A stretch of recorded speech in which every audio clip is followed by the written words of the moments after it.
Você sabe qual é o ângulo adequado para que a força peso se torne igual à força tensora? Não? Então vem comigo que eu te explico. Galera, já vou avisando. Não esquece de se inscrever no canal, porque aqui tem conteúdo diário para te ajudar a aprovar no vestibular. Beleza? Eduardo, o que a questão trata realmente? Ele aborda um bloco e ele te fornece o peso desse bloco. Essa força-peso, através dela, nós conseguiremos calcular a força tensora no fio. Só que, na verdade, ele chega a dizer que os dois valores são iguais em módulo. Que o valor da força tensora em cada fio desse é em módulo igual ao peso. E te pergunta qual é o ângulo adequado, esse ângulo aqui, ó, que ele chamou aí no texto. Se você observar na descrição do vídeo, você vai perceber que tem um texto da questão. E no texto, se você perceber, ele cita o ângulo alfa como incógnita do texto. Ou seja, ele quer que você descubra qual o valor do ângulo alfa para que a força peso seja igual à força tensora. Na prática, o valor do peso, você nem precisaria dele para resolver a questão. Como assim, Eduardo? Vamos lá. Quando você aplica as forças, você percebe o seguinte. A força peso aplicada no centro de massa do objeto, lembre-se que você está fazendo uma questão de estática de um ponto material. Estática de um ponto material é você pegar esse bloco e tratá-lo como só um ponto no espaço. Então você pega o centro de gravidade do objeto e já aplica a força-peso nele, ok?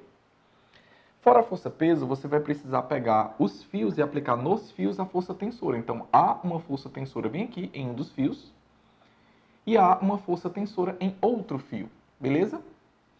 Através dessas forças tensoras, quando você decompor o vetor força-peso em cada um deles, aliás, o vetor força tensora em cada fio desse, você vai encontrar aqui componentes. Deixa eu mudar aqui a cor. Força tensora, você vai ter uma componente na direção horizontal, outra componente na direção vertical. Do outro lado, uma componente na direção horizontal e outra componente na direção vertical. Você terá, então, dois vetores na vertical para cima. Essas duas componentes que você deverá levá-las em consideração. Ah, Eduardo, mas eu lembro que eu não sei achar o valor dessa componente. Sabe sim. Quando há um ângulo entre os vetores, nós usamos o cosseno. Quando não há um ângulo aqui, ó, entre esses dois vetores, nós usamos o seno. Eu gosto de usar colado, você usa cosseno. Separado, você usa seno. Então, com o ângulo, você usa cosseno. Sem o ângulo, você usa o seno. Um joguinho de palavras para te ajudar. Sem o ângulo, você usa seno. Com o ângulo, você usa cosseno. Então, eu vou encontrar tendo aqui, ó, T cosseno alfa. E esse outro vetor aqui ao lado, originado desse T, também equivale a T cosseno alfa. Por isso que eu vou multiplicar por 2. Porque eu vou ter 2T cosseno alfa. Esses aqui, cada um deles se igualará a T seno de um lado e T seno do outro. Então você vai cancelá-los. Eu não vou nem colocar porque eu não vou precisar deles. Isso significa dizer que esses dois vetores aqui foram decompostos. Sobrou quem, então? Força-peso, T seno, força-peso e 2T cosseno. O que eu posso fazer se esse objeto está em equilíbrio? Igualar. Então eu posso dizer que o módulo da força-peso é igual a 2T cosseno alfa. E quando você faz isso, você percebe que você pode cancelar a força-peso com a força tensora. 2T cosseno alfa. Mas, Eduardo, por que eu posso igualar? Porque no texto da questão, ele te pergunta qual o valor do ângulo alfa para que a força-peso seja numericamente igual à força tensora. Então você percebe que o valor da força-peso que ele forneceu, você nem precisaria, porque você vai cancelar a força-peso com a força tensora. Cancelado, isso aqui é igual a 1. E na hora que você percebe que 2 cosseno alfa se iguala a 1, você nota que o cosseno de alfa ele é igual a 1/2. Então, peraí. Qual é o ângulo cujo cosseno equivale a 1/2? 60 graus. Então, você nota que alfa equivale a 60 graus. E se alfa equivale a 60 graus, você nota que esse ângulo total entre os dois vetores tração equivale a 120.